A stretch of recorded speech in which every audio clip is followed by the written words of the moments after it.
Yo, North here, back with another video, finally. Been a few months since I dropped my last video, but finally back, and I'm going to be talking about a topic I wanted to touch on for a few months. And the reference script for this video actually is a few months old, so I'm not sure what kind of mistakes might be left inside of it, but we'll see. So today we're going to be talking about All Might versus Endeavor.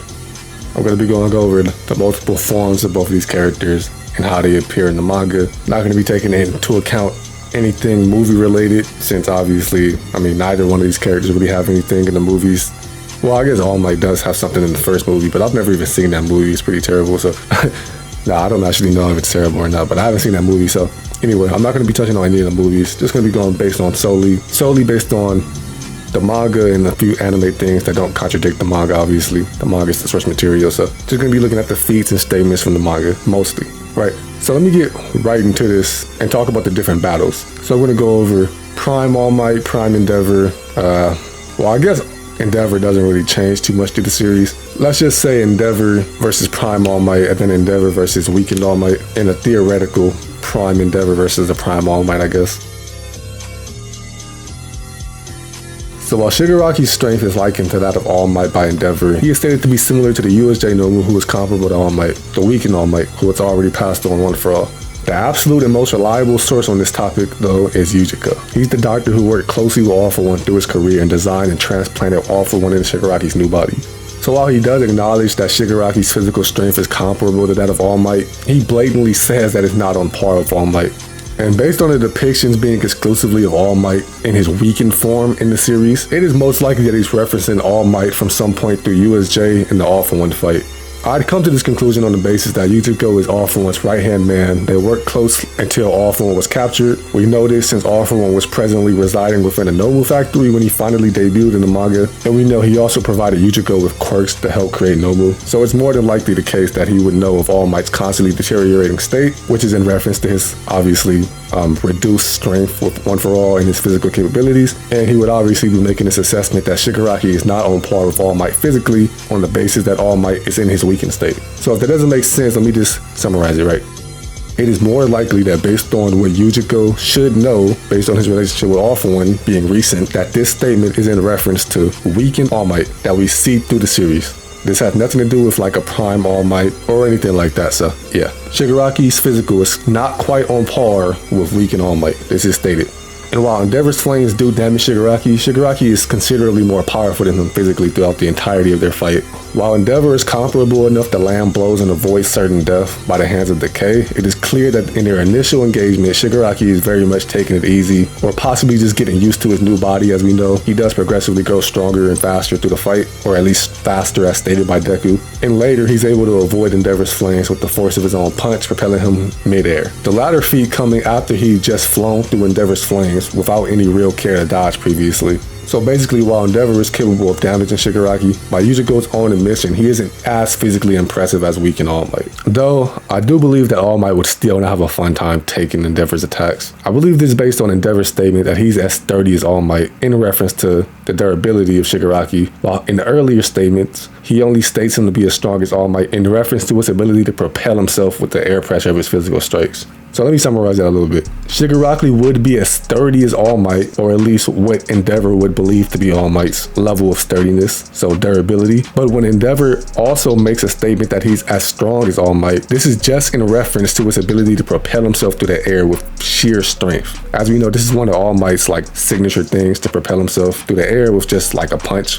or the force exerted from a punch. So it's more of like a figure of speech to say he's like as strong as All Might. It's not like any definitive statement or a way to equate like his AP to All Might's AP or some weird line of scaling. It doesn't really work like that. Anyway, Endeavor's flames were able to easily damage Shigaraki, but Shigaraki's regeneration made actually finishing the fight a massive challenge for him. Now let's get back to the Nomu. There are statements put into the story by Horikoshi with the obvious intent of portraying the high-ends as being beyond upper tier Nomu threats. Upper tier are the tier of Nomu before high-ends that the Nomu from USJ would fall into.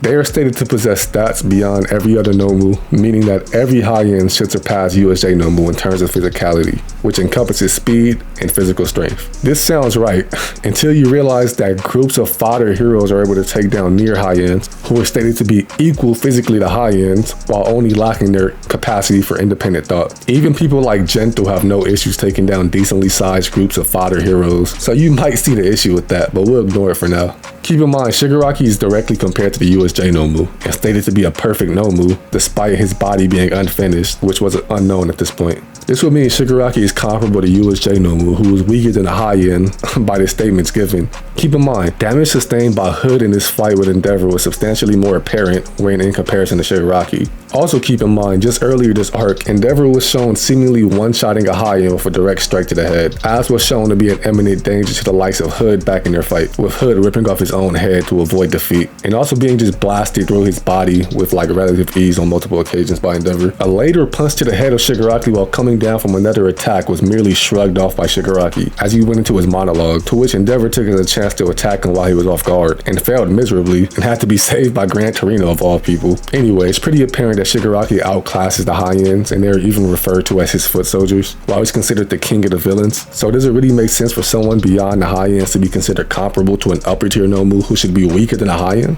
Then you also have to think about how power scaling isn't always cut and dry. There can be layers such as narrative, impact, and influence. We know All Might is slowly growing weaker from the beginning of the series into the All For One fight, but does it make sense narratively for the USJ Nomu to be beyond All For One? He's built up as the big bad of the league, and for good reason, as he's all but a physical match for All Might. Then there's also him basically shitting on Best Jeanist, Headshot, and Endeavor, all without so much of a sweat. He completely wrecks Best Jeanist, who in a weaker form later restrained a tired Gigantomachia, although with carbon wire. Then he reacts to a sneak attack from Headshot, who's portrayed and implied to be one of the fastest heroes, and he also easily dispatches Endeavor's attacks. With this moment also showing us that Endeavor has always lagged behind All Might regardless of all of its training. Just another little dab of narrative implication there for you. Now, many may see this and think, well, Endeavor is seen training. He could have just grown stronger, which is true, but isn't as cut as dry as many may think. I often hear people make arguments that one just grew stronger because they train. There's always context. If Shoto's training is any indication, we know that Endeavor most likely would be training his heat resistance or temperature regulation, as well as his endurance. Though disregarding this entirely, again,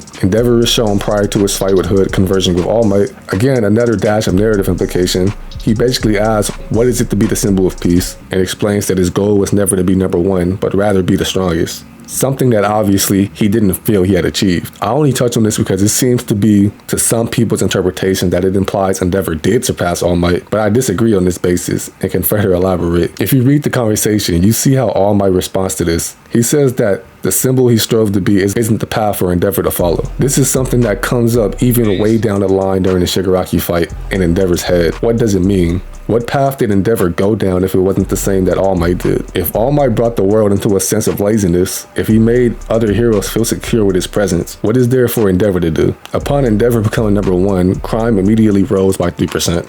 Showing that with All Might gone, there was now a lack of something intangible, the sense of security he provided as a hero. The path Endeavor chose to follow was to help build the next generation of heroes, because he can't be the same symbol that All Might was, and never will be. Interpret that as you will, but with the combination of everything discussed, I think my answer to the question is fairly clear. So let me summarize. Endeavor is inferior to the likes of Shigaraki, who is stated to be comparable to, but weaker than a weakened All Might. This same Shigaraki is likened to the USJ Nomu despite appearing more impressive and being implied to be beyond high-end. Endeavor is clearly inferior to All For One at the time of his fight with All Might, with there being no indication of some sort of large leap in strength in between that time. Endeavor is at all points in time implied to have not surpassed All Might, and even takes on the challenge of bolstering the next generation's strength and understanding of that. Generally, I do believe All Might does outclass Endeavor in terms of strength and speed. I do believe multiple hits from Endeavor would likely put All Might out with relative ease, but considering his ability to produce air force similar to that of All For One's quirk, and also being more than likely faster than Shigaraki, who could avoid his attacks in one-on-one scenarios. And if you want a summary of the Endeavor Shigaraki fight, when Shigaraki wasn't getting jumped by like 6 people, just look at this panel of Shigaraki doing a fucking Fortnite emote in Endeavor's chest, then avoiding his attack point blank. If for some reason you still think Endeavor is beyond Shigaraki, here's a small gallery of images for you. So yeah, I don't really want to give a direct answer, but I think it should be pretty obvious that based on what I presented, I'll just let you come to your own conclusions. Just know that Prime All Might is just like significantly stronger than the All Might that we see through the series, and it's not even really close. It also should be considered that Endeavor's ability does just like bypass their ability to some extent, since most people don't have like an inherent resistance to heat. Anyway, I would like to thank you all for watching if you did make it all the way through. Sorry if you don't really agree with my interpretations in regards to narrative. I'm not too big into looking too far into depth, and I also wrote this script in about an hour off 3 melatonin pills. Apparently, this is like months ago. But I still think it came out all right. If you disagree, I'd be happy to have a discussion with you on Discord. Any comments will be directed to said server. I think I have a server. I don't know if I have a server. Be sure to like and subscribe and share with your friends, and I'm out. Peace.